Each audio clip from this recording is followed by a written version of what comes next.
Hi guys, I've got the sun in my face as usual. How we going? Welcome to Defending Elvis. We are live in the UK. So how we going? I wanted to do my second review of Epic. Obviously, I'm completely blown away. I want to get the comments up on here so I can watch your comments. So it's a funny one, guys, because I've had two reactions. Yeah, I've got the reaction of the day after, which is very different than the initial reaction. How is everyone? Who we got here? We got hi Carolyn. I got your necklace on today. Whee! Carolyn, I especially wore your necklace for Epic, of course. Where you going, mate? Chino's here. Uh, oh, do you? Right, they want to go in the lounge so they can go louder. So hi, Anne. So obviously it's going to take a while for you guys to join. Hi, Sarge. And right, okay, let's give people a chance to join us. So let me get you on here so I can see your comments. So thank you for joining me. I've got myself a big cup of tea. Hi, Debbie. So we've had a drama-free couple of days, haven't we? It's pretty good for us. What do you reckon, guys? Bit of drama-free, no reacting to people. Right, let me just get your. You know, I do have a feeling that my buttons are being pushed. I have to stop reacting. So let's see if I can get. Here we go. Right, I've got your comments up. But you know, I will say this, guys. Sometimes we must react. We must react sometimes. We can't just allow Elvis to be trashed and do nothing. So we will react. Hi, Susan. How are you? Okay, let's get comfy. See if I can get out of the sun. I wonder if it's possible. My God, that sun is right in my face. Let me go forward a little bit. So, that sun is unbelievable. Shocking. Right, isn't that my favourite word at the moment? Shocking. So, I just want to say, guys, I mean, how many of you here have seen Epic, Baz Luhrmann's Epic? Yeah. So obviously there's a story. I'm going to read it out to you how we were not meant to watch it. There was something, there was a bit of what's the word, backlash preventing us from going to see Epic, me and my son Tino, in Bristol, because the train broke down more than once. But there was another thing that happened that was pushing me to go. Yeah, never give up. And in the end, we got there. I'm going to tell that story in a minute. Manny, I put it together on a script. I explained what happened yesterday, but I also explained my reaction to Epic. You know, I do keep saying, guys, that Epic is a defending film. I don't think if anyone understands what I mean by that. Yeah, it's like, I know that a big channel, one of the YouTube Elvis family channels, was like, you know, Baz Luhrmann, because I was saying Baz Luhrmann is a hero, yeah, but then, and that he was relaunching Elvis, and then that gets twisted into something else. What I was really saying was, yes, of course, Elvis is established and a legend and has always been here. Of course, I know that. But to a new audience, a brand new audience, rediscovering Elvis, Epic and Baz Luhrmann are a hero. Remember, Baz Luhrmann did not have to do Epic. He didn't have to. He could have gone on to many other topics. Baz Luhrmann is a very, very successful person. He could have gone on to do anything. I'm going to take this T-shirt off because it's too hot. So I think this T-shirt, I've been bought T-shirts by a few people. Sean has bought me some T-shirts. So has Jeff. Yeah. So thank you to anyone that's bought me T-shirts. Yeah. The point I was trying to make, hi Manny, I'm going to play Manny's video at the end of this live stream. Okay, so I wanted to do I'm going to do 2 or 3 reactions to Epic. Okay, now the reason I call Epic a relaunching of Elvis is because of the possibilities it has, the possibility to bring in new fans, the possibility to defend Elvis. I keep saying that this film is a defending film, and it's a very simple thing why I say that. It's a very simple film because it shows the world the true Elvis. The thing about Epic, now we've seen it, and I will say this, once you've watched Epic, you are not the same. There is before you've watched Epic and there is after you've watched Epic. You're two different people. It does transform you. It does change you. Now, I can't explain that to you until you've watched it. Does anyone here feel that way? I'll wait for your comments. Do any of you here feel that to the people here that have watched it, yeah, I know that some of you have booked it for the next few days, next 4 or 5 days.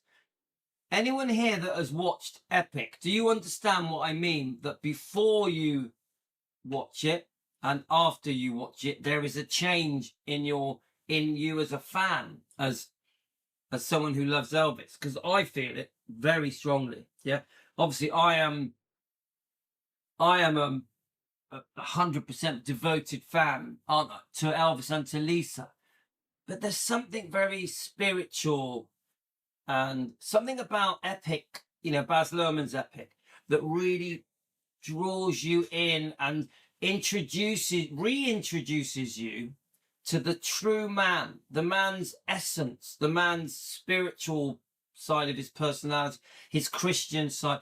Of course, his talent, his voice, his body language, his facial expressions.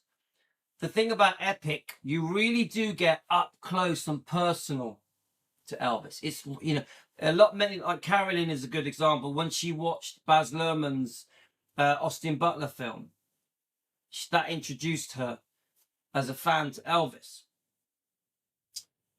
Now, Epic does that again, but it does it much more up close and personal. Now, Austin Butler did a good job. We loved Austin Butler. We all warmed to him. He's a great person. I love Austin Butler.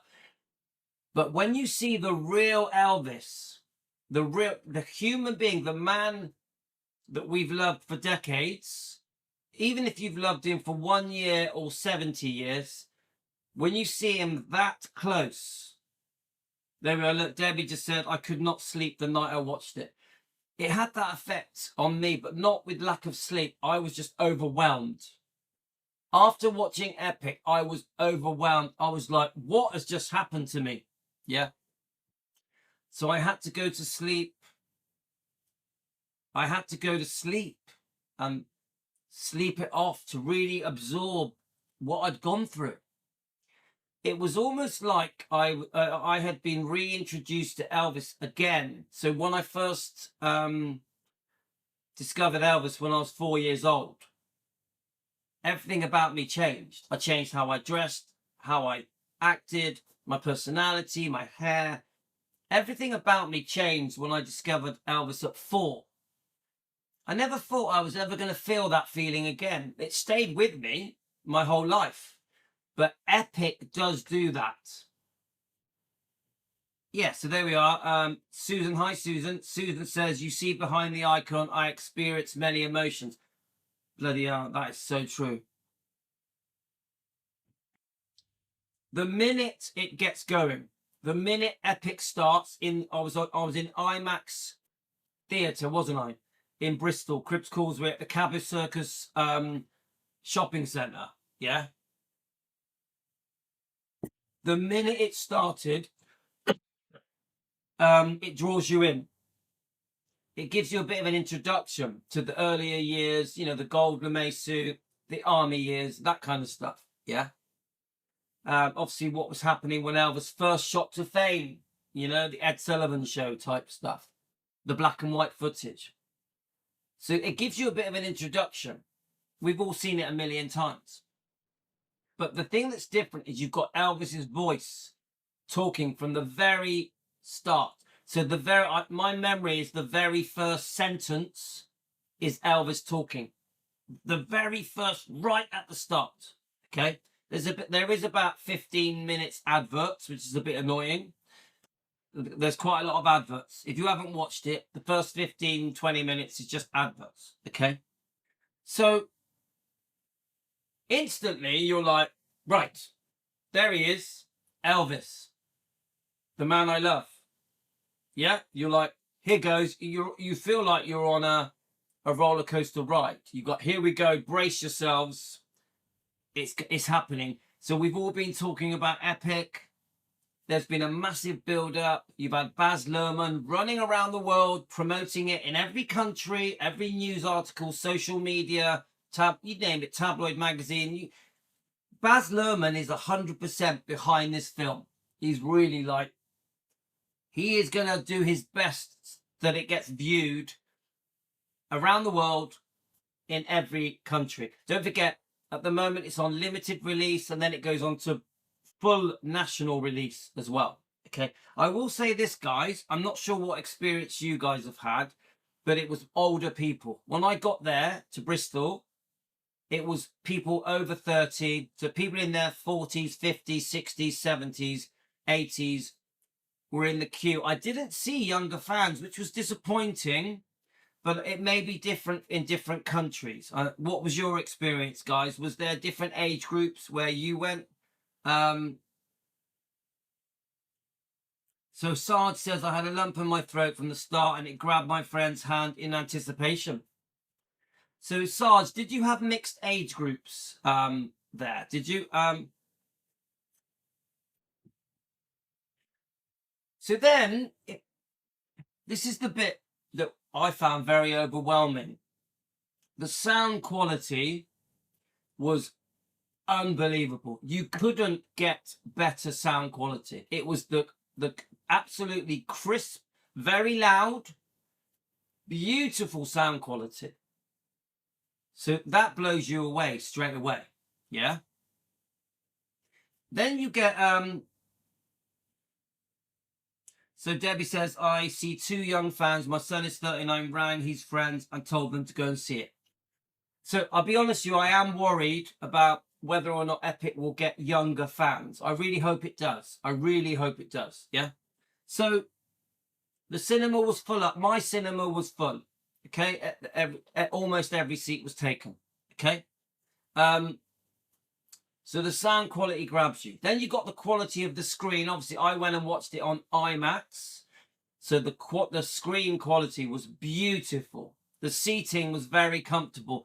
In IMAX theatres, you get a reclining seat. We've got remote control on it to recline your legs. It was very, very comfortable. Okay.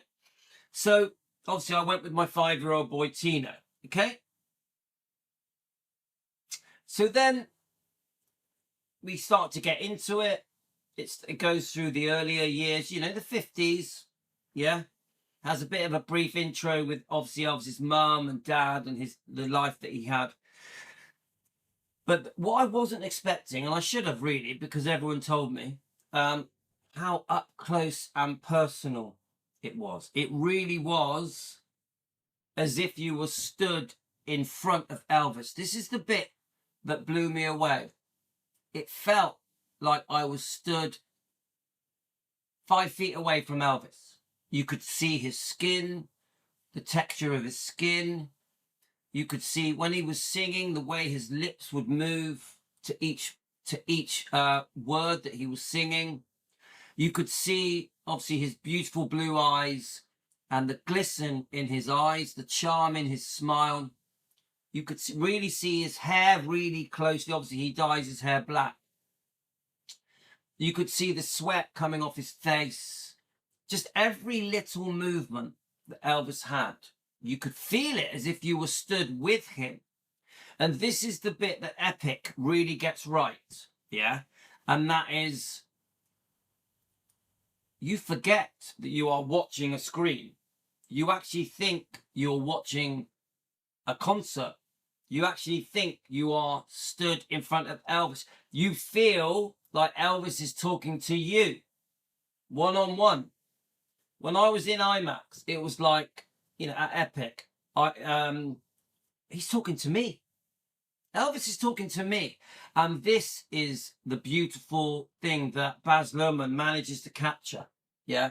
That you feel you're having a one-to-one with Elvis. You're following his journey through his words. Remember, it is narrated from beginning to end by Elvis himself. His words. That was the magic of Epic. So I watched it. Susan says I watched it in London in IMAX. There were many people. I was sitting behind a little boy who was 8 years old, and he was tapping his hands and dancing in the seat. You bumped into Rob Brydon. Oh, I know Rob. So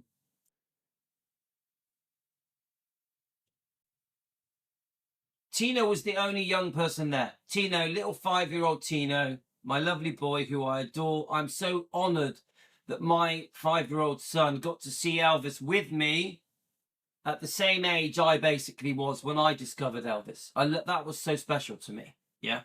And, but I felt like I was with Elvis. I felt like I was with Elvis. And I think everybody in the audience felt that way. I was looking around all the people, I was like looking up, and everyone was engrossed, hypnotized by the magnificence of Elvis. Okay? And all of it, every song that was sung was wow. And there's a lot of songs in this epic. A lot, yeah. A lot of talking as well. Elvis talking. Then you sense the closeness of the backing singers, the band members, the drummer. There was a special relationship between Elvis and the drummer. Yeah, like you could really feel that Elvis liked to be stood in front of the drummer. I really felt that. Then you got the guitar players, the bass player, yeah, and then the other people. Yeah, you really could feel the connection from Elvis to the band members. But the biggest connection was Elvis to the audience, to his fans. So when Elvis, it's regularly said that Elvis loves his fans. His fans were his family. Yeah, his fans were everything to him, was so important to him. You feel that. You really feel that every single person in the audience meant the world to Elvis. Every person in the audience was equally important to Elvis. He gave them a blanket of love through his voice, through his personality, through his charm. He was funny. He had some serious moments. And if you want to know what Elvis is like as a person, watch Epic. You completely get his personality, his charm, his fun. He's very fun-loving, isn't he? Yeah. You completely see that everybody in the room is important to him. Everyone. Even the Colonel. You really get a sense of his love where he misses and longs for his mum. And honestly, guys, it was so special. If someone said to me, give me marks out of 10, it was a 10. It was a 10. Now, I will say this. I want to be straight with you guys. If you are going there to watch loads and loads of brand new footage, you will be disappointed because there isn't loads, but there is some. Even the audio where Elvis talks, not all of it is never heard before audio of Elvis talking. Yeah, a lot of it, I would say probably 80% of it. Yeah, we've seen it all before. Now, the difference is this, guys. The difference is this, is that the quality of this, even the existing footage that we can all find on YouTube, it's been obviously, is it Peter Jackson and his crew from like Lord of the Rings? the quality is on point. Yeah. So yes, you do get to see a lot of footage that you've already seen. Yeah, you do. But it is beautifully done. 4K, HD2 quality. So even when you're watching stuff that you've seen before, it just really works. Even when you hear Elvis say things that he has said before, we've heard it thousands of times, it just works. This decision to use Elvis's voice from beginning to end, that Elvis narrates it, no one else talks on it. This decision makes the movie. This is what makes you think, this is what makes you think, right, I'm now watching Elvis as if he's still alive. You actually feel that Elvis is still with us. This is how magnificent it is, guys. You actually feel like Elvis is still with us. Seriously. Yeah. Like he never left us. Every performance is amazing. The way Elvis moves his body, so beautiful. Honestly, like a statue that's come back to life, a legendary statue. And it's like Elvis is alive again. Honestly, guys, the way that you see his face movements, the way he smiles, the way his hair is, how he's sweating, his skin texture, how slim and beautiful his body looks, and the way no one can look so good in a jumpsuit like Elvis. Elvis really is. Elvis really is the best person you will ever see in a jumpsuit. Ever. You feel like you know him. We already do, don't we? It will change you. From before seeing Epic and to after seeing Epic, it will change you. It will. I'm warning you guys, you will never feel the same again after watching Epic. It is that good. It is mesmerizing. It takes your breath away. I was like, what is happening to me? Honestly, I was like, it was a non-stop emotional roller coaster of pure respect for Elvis's talent, for his beauty, for his personality, his charm, his spirit, his soul. I felt connected to Elvis all the way through from beginning to end. I completely could feel the love that Elvis had for his fans and for his band members. You can really see that Elvis really cares that the audience, his fans, like what he's doing, enjoy what he's doing. Elvis really tries to give it his best shot. He really tries to perform at his best. Yeah, there we are. Jen has just said,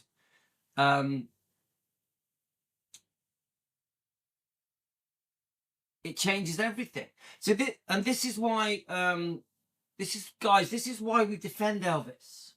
Because do you know what? The other thing that it reminded me of, guys, you know, we defend Elvis, okay? Me and Team Elvis and Elvis defenders around the world, okay? We defend Elvis. We have this I think, very powerful movement of defending Elvis. We stand together because we want the world to know the true man, the true Elvis. Because we see the good. We see the true human being, his true essence, okay? And when I was watching Epic, Baz Luhrmann's Epic, I was thinking, you do get to see the true human being. You don't just get to see this legend. You know, no one will ever match up to Elvis. No one will ever be as good as Elvis. It's never going to happen. He really is 1 in 6 billion. Yeah. There will never be another Elvis. That is very clear. Yeah. No one has ever come close to being as good as Elvis. And I don't think anyone ever will be. He really was a phenomenon. But at the same time, he was just a normal human being. A sensitive, caring man who, just like you and me, wanted approval, wanted to be liked, loved. And when Elvis says, you know, one of the questions Elvis is asked is, would you miss it? Would you miss it if you weren't famous anymore? If people stopped asking you for autographs? And this little, almost mouse-like personality comes through Elvis, this timid, sensitive human being that says, oh yeah, no, I think I would miss it. He looks at the camera and he looks so handsome and beautiful. Then he shines through and he says, yeah, I would miss it. I would miss it. And when I saw that part, which is nearer the end, I just remember thinking, you're such a lovely person. You loved being Elvis. I really felt you loved being Elvis. So Carolyn says, absolutely, Louis, felt like we got to see the true Elvis in every way, physically and emotional. That beautifully said, Carolyn. It just reminded me why we defend Elvis. See, we've had these disagreements, haven't we? Yeah, with, you know, the Smiths, Stanleys, Priscilla, whoever it is, Memphis Mafia. This backlash that is against us defending. You know, we've had the Elvis fans that don't defend Elvis. They just say, oh, he's a legend. He doesn't need defending. You know, they call us names for standing up for Elvis, for trying to defend Elvis. But the truth is, you see the true Elvis in Epic. You see the true human being. Remember, Elvis was in his mid to late 30s. Yeah, Elvis didn't become unwell and bloated, overprescribed until the last 2-3 years of his life. So most of Elvis's life, he looked amazing. He looked healthy. He was on point. So when people discuss Elvis as if he was overweight and overprescribed with medication, obviously he couldn't sleep and he was sick, they speak about Elvis as if the way he was when he was 40, 41, 42 is how he was his whole life. Elvis, for almost all of his life, looked fantastic, looked very healthy. When you listen to Elvis's voice talking, you know, he's in his mid to late 30s and he's giving these interviews. He's not slurring his words. He's not all bloated and sick and unwell. He's a very healthy, vibrant man, a man that could not have done that kind of work. When you see Elvis in Vegas, you know, in up to the mid 70s, there's nothing wrong with Elvis. When you see Elvis rehearsing, yeah, with the band members and putting his heart and soul into his rehearsals, you don't look at him and think you're sick, you're bloated, you're unwell, you're slurring your words. You don't think any of those thoughts. This man is in his mid to late 30s. He's approaching 40 and he looks better than ever. So when Elvis is portrayed by the people that trash him as this sick man, as if he was sick the whole of his life, it's actually not true. Most of Elvis's life, he was very well. You definitely, as Sarge says, you couldn't take your eyes off him. It literally took your breath away, didn't it? This is Elvis in his mid to late 30s. But he is portrayed as being fat and drugged up by the people that he trusted, by the people that were family, that were stepbrothers, cousins, ex-wife, ex-girlfriends, even the Memphis Mafia. It's so unfair. Elvis really doesn't deserve it. And when you're watching Epic, you are really thinking, wow, look how healthy he looks. Look how vibrant and full of energy he looks. Look how smart he is. He is so smart. And when he plays the guitar, do you remember, guys, when he starts playing the guitar? He's amazing. Elvis is an amazing guitar player. Isn't he? Elvis is like, he plays a guitar beautifully. One of the silly things people say, oh, Elvis couldn't play a guitar. Such a load of rubbish.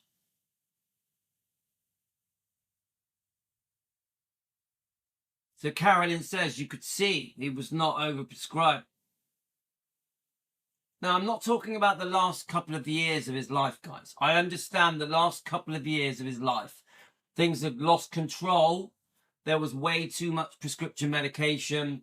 Elvis was very sick. His body was letting him down. He was in pain, desperate, couldn't sleep, needed help. I get it. The last couple of years of his life, I do agree, it had all snowballed.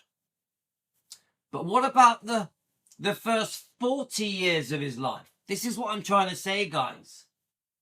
The first 40 years of his life, Elvis is treated as if he was the way he was the last 2-3 years of his life for his whole life. It is so unfair. And this is why these books are so unfair. Yeah. The trashy, degrading comments that discuss Elvis as if all he cared about was women and taking drugs, which is bullshit. Absolute bullshit. You only have to watch Elvis in concert.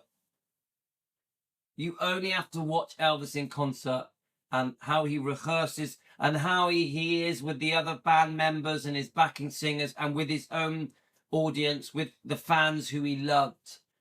You only have to watch how Elvis interacts with all these other people, even with the interviewers. Yeah, you only have to listen to Elvis's own voice all the way through Epic to get a true taste of Elvis, a true feeling for the real Elvis. That film doesn't just show how Epic doesn't just show how super amazing Elvis was, super talented, beautiful, handsome, sexy. Everything about Elvis was on point. Everything, the way he wears his jewelry, how he interacts with the fans when they're all grabbing him and completely in love with him.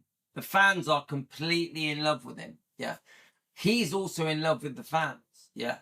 And even when you're listening to Elvis in concert, his personality shines through. You can sense the true human being, the Christian boy, the boy from Tupelo. You sense it, even though at the same time he's at a sold out stage concert. Yeah, because every show was sold out, wasn't it?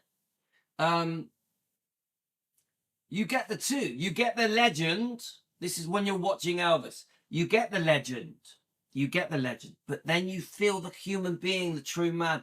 And when we defend Elvis, when we run our channel defending Elvis, we are trying to defend the human.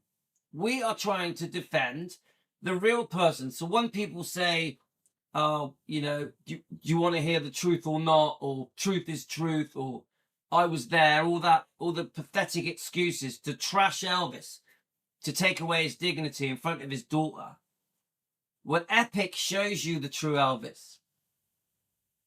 There is so much more to Elvis than liking women, than having a weakness for prescription medication. The things that have been said about the people that were closest to him, the people that he trusted, are shocking. Shocking. And there was no need for it, because there was plenty of things to say that were about the true man that had nothing to do with him being a legend, that just show the true man. Plenty. There are thousands of stories that just show the true Elvis. Nothing to do with drugs, women. They just show the true Elvis leading up to him turning 40. Elvis, for most of his life, there were thousands and thousands of stories to share, positive ones, about the real Elvis, the true Elvis. So no, I won't accept this caricature of Elvis being a bloated man on drugs, a selfish man, a man with a bad temper that was that could be cruel. I don't accept any of it. None of it. And that is what is so amazing about Epic. Epic shows the true man, not just the legend, the true man. Epic reminds us why we must defend Elvis. We must clear his name. We must put wrongs to right. We must set the record straight. But it doesn't mean that we deny that Elvis became sick at the last 2-3 years of his life. We don't deny that. But let's also honor the years leading up to Elvis turning 40 as well. And the good that he did, the Christian man that he was, how kind he was, how good he was to his own family, to his friends, to everybody he came across, to his band members, to his backing singers, to his fans who he adored. We must acknowledge that. Okay, guys, we're going to play Manny's video. I don't have enough time to read the script. I'm going to read the script later on. So is Manny here so we can play? So I woke up this morning and I've put my story together, the troubles that I had getting the train. The whole thing had been cancelled. I was walking home. Then I had a feeling in my gut that said, go back, go back. And then this complete stranger approached me, who I didn't know. And he said to me, the train's coming, the train's coming. I was like, no, they've cancelled both the trains. And the guy was like, no, there's another train coming. I'm like, there can't be because there's not one on the system. And he was like, no, there is, go back. And I went back.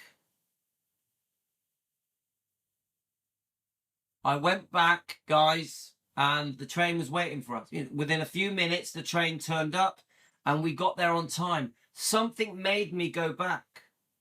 I don't know what it is. Divine intervention, call it what you want. I was walking home. The whole thing was cancelled. I made a video for Defending Elvis saying, sorry, guys, it's all cancelled. Then I had this gut feeling making me go back. Yeah, I got a feeling in my body. You got it, Sarge. I had a feeling to go back. And then everything fell into place. So here's my story. So what I put it into a script. I woke up this morning. I wanted to put it into a script for Manny. Obviously, Manny at Elvis Blue, Defending the King. You must subscribe to him. He's put this as a video. It took me about an hour to create this script. I wanted to give you a feeling for my day yesterday, my day trip with my lovely 5-year-old son, Tino, who came with me to watch Epic. I wanted you to get a sense of how it was going wrong and then a sense for how it went right and then the effect. 1 second, guys. Let me just answer the door. 1 second. So we're going to play Manny's script.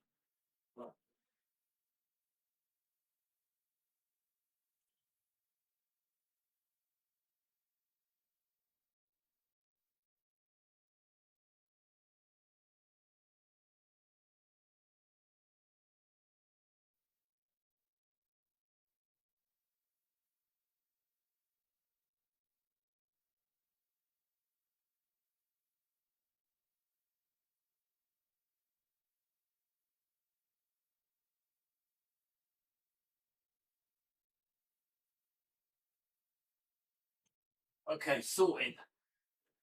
No, right. Okay, so we're going to play Manny's script, and then I'm going to read some of your comments. Hi, Madeline. Yes, Louis, it was God's angel telling you to go back. Let's have a look. Louis, you're very in tune with your intuition. Oh, thank you, Manny. That's kind of you to say. We all love you as well, my friend. Yeah, Sarge, I got a feeling in my body. Got it. Honestly, guys, I have been transformed by watching Epic, and you will be as well. I needed to go to bed and sleep on it, and wake up to fully absorb it. I can't explain it until you have to watch it, but you won't be the same after watching Epic. You will change forever. It is like that. It has that transformative effect. This is what Baz Luhrmann's been able to create with it. And honestly, guys, I really felt shell-shocked, mesmerized.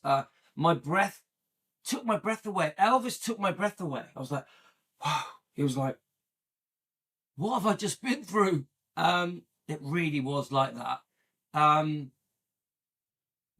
If you watch Epic, you will never have to watch anything again. If you want to know the true Elvis, the real Elvis, the human being, just watch Epic. Seriously, guys. From beginning to end, he is 100% himself and on fire. On fire from beginning to end. You have this touching moment where he says, I'd miss it if the fans stopped asking for autographs. And then right at the end, he walks into a lift. He's exhausted, looks absolutely stunningly handsome, and he puts his head down because he has given it 100% for the fans. And then the lift doors close. It's beautiful, very touching, very emotional. There are times in it where you want to cry. There are times in it where you want to cry. Okay, so I'm going to play Manny's video. Then I'm going to... So this script took me about an hour to put together. I'm going to play it. Thank you so much for Manny for doing this. Please subscribe to Manny, Elvis Blue Defending the King. And then I'm going to go and have a little break. And I still want to do one more epic review. I want to read off the script that I did this morning. But this, we're going to just listen to it here. And a special thank you to Manny for putting this together. He has a creative ability where he does a beautiful job, where he puts these scripts together in a very spiritual way, yeah, in a very heartwarming, heartfelt way that appeals to us. So thank you to Manny. Let's play it, guys. The train broke down. The doors wouldn't open. And yet, we were meant to see Elvis. Yesterday was one of those days I will never forget for the rest of my life. Tino and I had planned this for days. We were going to see Elvis Presley in concert on the IMAX screen in Bristol. Not just any screen. The biggest screen. The clearest sound. The full experience. For me, this wasn't just going to the cinema. This was Elvis magnified, restored, honored in 2026. We arrived at the station in Weston-super-Mare in plenty of time. The 12:17 train was due. Everything felt smooth, organized, on schedule. Then at 12:17 cancelled. Train has broken down. Annoying, disappointing, but manageable. We were told another train would be along in about 30 minutes. Fine. We'd still make it. We were due to arrive around 2:10 p.m. and that still gave us enough time to walk from Bristol Temple Meads to Cabot Circus. The next train pulled in. Everyone stood up. Everyone ready to board. The doors would not open. I've genuinely never seen that happen before. 10 minutes passed. Then the driver announced, "Sorry everyone, this train is cancelled. The doors won't open." So guys, I honestly thought it was over. At this point, I did a video to Defending Elvis YouTube channel saying it's over. We're not going. I'm walking home. Yeah, I started walking home for about 5 minutes. Cancelled again. The next train showing on the board, 1:57 p.m. In that moment, I knew in my head it was over. We were gonna miss it. I was gutted, properly gutted. This wasn't just any film to me. Anyone who follows Defending Elvis knows that this was about seeing Elvis honored properly, seen properly in a format that does justice to the magnitude of who he was. I said to Tino, we'll walk home, get the car and I'll try to drive it, but the drive to Bristol can be brutal. Traffic, parking, time, pressure. So honestly, guys, I thought it was over. There was no way we were going to make it in the car. The next train wasn't for another hour, which means we were definitely going to miss the show. We started walking back home. It's about 15 minutes on foot. Then something happened. A feeling. Not logic, not planning, just something in my gut. Go back. It wasn't dramatic, it wasn't loud, but it was clear. Go. So guys, what made me go back? Put it in the comments. What made me have that feeling? Go back. Go back to the train station. Something made me turn round. You tell me, guys. It was magical, almost spiritual. I don't understand it. Something made me go back. Back. I turned around. Even as I walked back to the station, I didn't know why the board had already said 1:57 in my mind. We had missed our window. I had even recorded a short video for the Defending Elvis channel telling everyone we weren't gonna make it. But I went back anyway. When I got there, the man said to me, "Did you know they fixed one of the broken trains? It's coming in 8 minutes." I didn't believe him at first. Then I So when the guy stops me, a complete stranger. There's a train coming.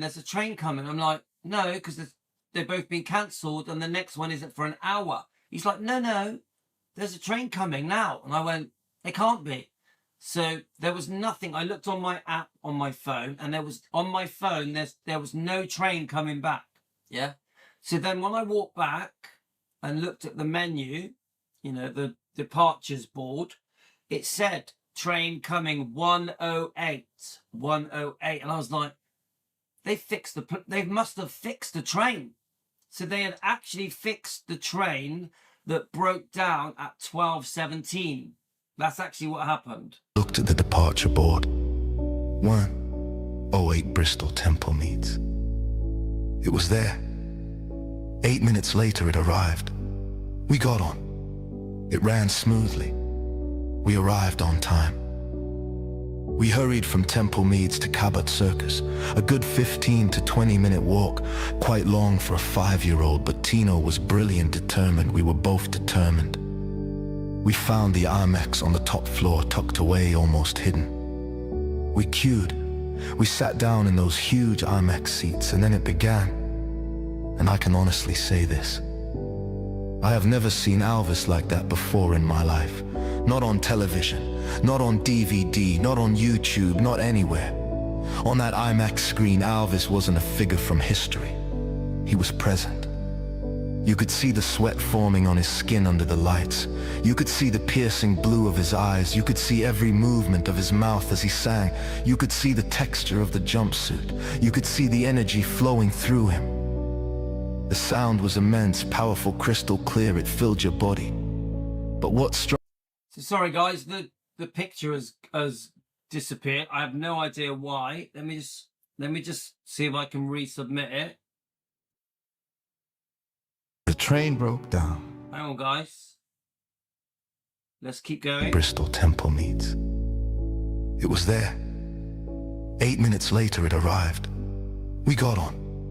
It ran smoothly. We arrived on time. We hurried from Temple Meads to Cabot Circus, a good 15 to 20 minute walk, quite long for a 5-year-old, but Tino was brilliant, determined. We were both determined. We found the Amex on the top floor, tucked away, almost hidden. We queued. We sat down in those huge Amex seats, and then it began. And I can honestly say this. I have never seen Elvis like that before in my life. Not on television, not on DVD, not on YouTube, not anywhere. On that IMAX screen, Elvis wasn't a figure from history. He was present. You could see the sweat forming on his skin under the lights. You could see the piercing blue of his eyes. You could see every movement of his mouth as he sang. You could see... Guys, it was amazing. It was amazing. Sarge says Louis and Elvis aligned. Ha! See the texture of the jumpsuit. You could see the energy flowing through him. You could see, honestly, you could see the energy flowing through Elvis. It was beautiful. Honestly, guys, it was beautiful.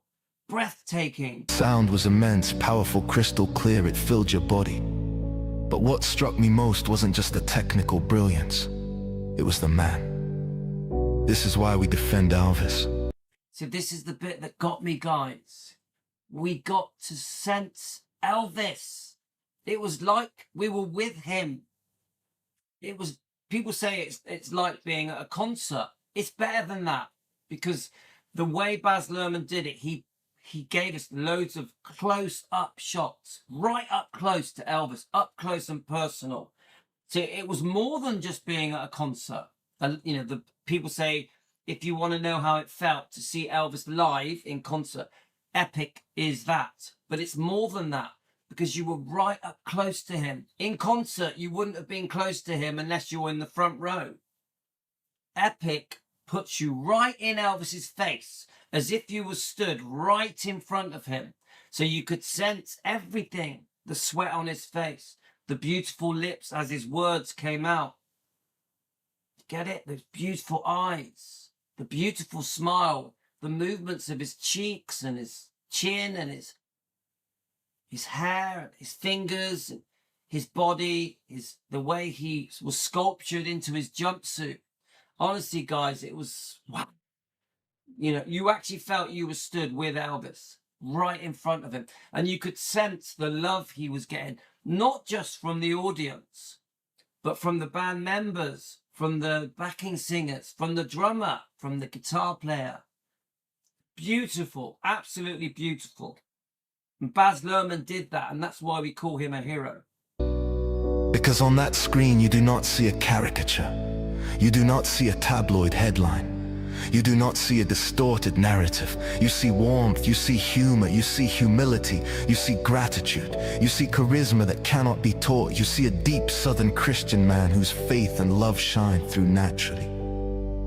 You see a man at the peak of his powers, mid to late 30s, vocally extraordinary, physically commanding, confident, magnetic, playful, powerful, gentle. He had complete control of that arena, and yet there was no arrogance. There was joy. There was connection. There was humanity. I love that. No arrogance, joy, and connection. Guys, whew. You cannot watch that performance and walk away believing he was weak. You cannot watch that performance and walk away believing he was some tragic figure defined by flaws. You walk away understanding why the world fell in love with him. I love that. You walk away understanding why the world fell in love with him. This is why it's so unfair how badly he's been treated by the people he loved and trusted, the people that he shared his private thoughts with, his private life with. It's so wrong that these people double-crossed him and stabbed him in the back. This is why we run Defending Elvis. You walk away understanding why arenas were full. You walk away understanding why he changed music forever. And you also walk away understanding why he needs to be defended. Because when the lights go down and the noise fades away, what remains is the truth of the man. And the truth of the man is powerful. For decades, certain narratives have tried to reduce Elvis to something smaller. Oh, for decades. Certain narratives have tried to reduce Elvis into something smaller. This is what happened. This is what happened, guys. Books like this, to reduce Elvis to something smaller. He didn't deserve it. He didn't deserve it. And these people refuse to show regret. They refuse to apologize. They stand by what they've said. Only recently, Billy Smith, I have nothing to apologize for. Shocking.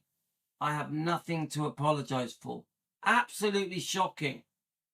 Even the most recent video discusses the book Elvis Aaron Presley and the Memphis Mafia. It mentions the All the King's Men. Do you get it, guys? How unfair that is? How wrong it is? The very people that have trashed Elvis and double-crossed him and backstabbed him have become heroes. The very people that have double-crossed and backstabbed Elvis have become the new Elvis, are worshipped. Worshipped. These are the very people that damaged Elvis the most, ruined his reputation. Do you understand what I'm saying, guys? The very people, family, are being worshipped, whether it's the Stanleys, the Smiths, Priscilla, Memphis Mafia. They're being worshipped. They're being treated like the new Elvis. There is not a new Elvis. There is not a new Elvis. Priscilla is not the new Elvis. The Smiths are not the new Elvis. The Stanleys are not the new Elvis. Elvis is Elvis. Elvis is Elvis. But when you see him like that, magnified, restored, crystal clear in 2026, those narratives shrink. The evidence is on the screen. The talent is undeniable. The heart is visible. The presence is overwhelming. And sitting there beside myself, Louis. Cam Louis.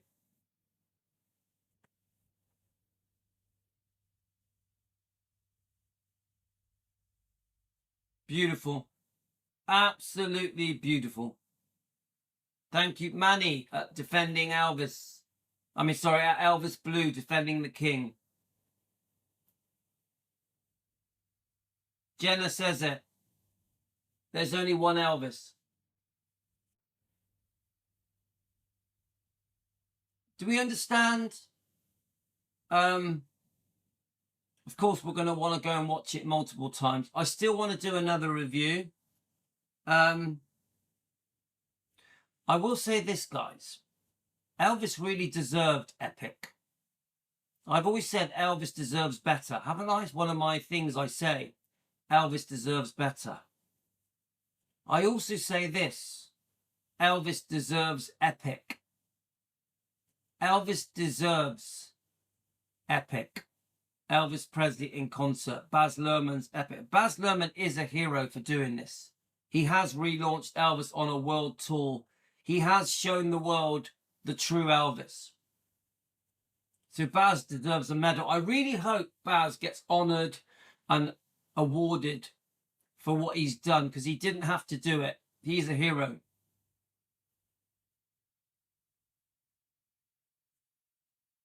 Elvis deserves better. And every time I read anything, whether it's this book, whether it's this book, or whether it's this book, I always think Elvis deserves better. I always think that. It always comes back to me. Why?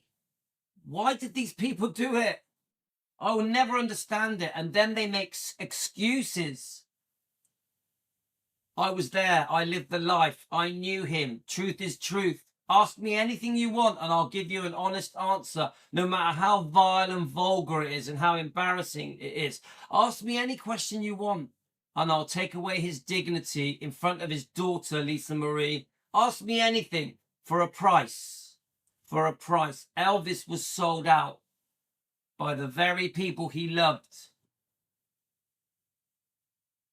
The very people he loved sold him out. Family, friends, ex-wife, ex-girlfriends, cousins, stepbrothers, people that he trusted, people that he was good to. You get it, guys? Elvis doesn't deserve this, but he does deserve Epic. Finally, something is going around the world showing the true Elvis. Elvis is finally being honoured for the true man that he was. Nobody else will have this effect.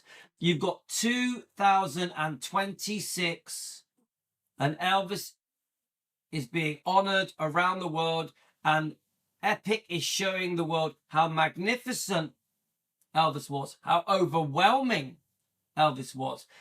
He literally takes your breath away. You're in awe of Elvis, his magnificence, but it also shows the true human being. This is what I love about it. So when people say to me, oh, you put Elvis on a pedestal, you make him out to be godlike, superhuman. Well, actually, as a singer, as a performer, as an entertainer, he is. There'll never be another Elvis. There'll never be anyone that's better or matches Elvis. But the human being, the very essence of Elvis, the true man, from his heart, from his soul, is clearly in Epic. It's black and white in Epic. So to anybody that says, stop putting Elvis on a pedestal, go and watch Epic. Because when you watch Epic, you'll see the true human being. Elvis deserved better.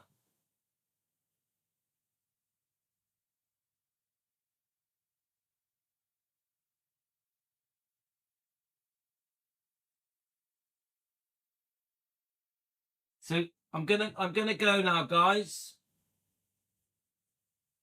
I'm gonna go now, guys. Okay, but I just want to say, we will carry on defending Elvis, and if anybody trashes him, they're gonna have to deal with our group, Team Elvis, Elvis defenders around the world. We're gonna carry on standing up for Elvis, standing up for Lisa. Remember, all the trashing was done in front of Lisa. We will expose the Trasher Club. We will also expose the Trasher Club worshippers. We will also expose the people that worship the very people that trashed and double-crossed Elvis. We're fed up with these people being worshipped as heroes when they ruined Elvis's reputation. The human being, Elvis the human being. We're fed up with it. We will defend Elvis. We will defend Elvis. Whether they like it or not, we will defend Elvis.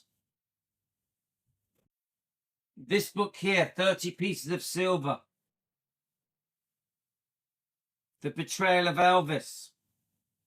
This book defends Elvis. Truth is like the sun. You can shut it out for a time, but it ain't going away.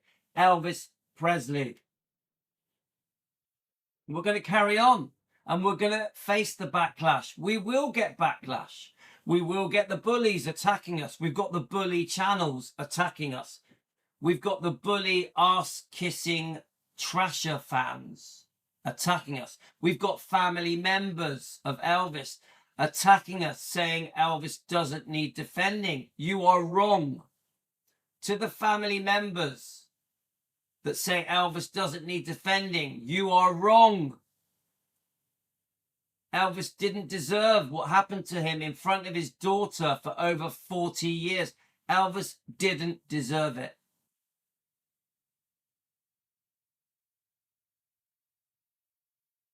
Okay, guys, I'm just going to quickly just flick through a couple of your comments. So thank you to everyone for joining me. Hi, Pat and Jenna and Lorna. Thanks, Karen. We stand with Elvis. We stand with Elvis. I was talking with Karen this morning for over half an hour on different ways that we're going to defend our man Elvis.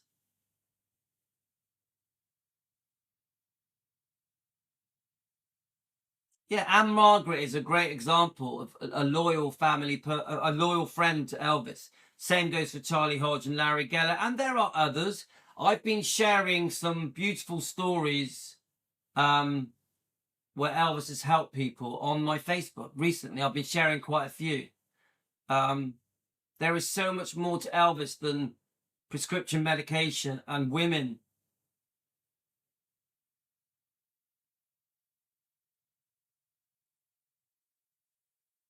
Okay, guys, I'm going to go. A special thank you to Manny for creating that video. Hi, Matthew. You're a bit late, mate.